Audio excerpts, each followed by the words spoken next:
દાખલો છે, એક વ્યક્તિ ₹50,000માં એક ડેસ્કટોપ કોમ્પ્યુટર અને એક લેપટોપ ખરીદ કરે છે.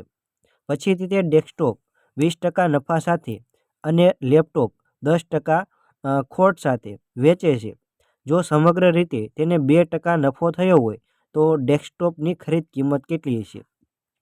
તો જ્યારે પણ કોઈ પણ વસ્તુ 3 વખત આપે ત્યારે સાંકળનો નિયમ આવે. જો અહીંયા 20% નફો છે, અહીંયા 10% ખોટ છે અને એકંદરે સમગ્ર રીતે 2%નો નફો છે. તો હવે આ બાજુ આપણે લખીએ ડેસ્કટોપનો ડી અને આ બાજુ લખીએ બીજું વસ્તુ શું આપી છે? લેપટોપનો એક લેપટોપ એટલે એલ આપણે લખી દો. બરોબર છે. ત્યારબાદ છે એકમાં આપણને 20% નફો મતલબ કે અહીંયા 120 લખીશું. ત્યારબાદ બીજી બાજુ લેપટોપમાં 10% ખોટ જાય એટલે આમાં શું આવશે? 90. 100માંથી 10 જાય તો 90.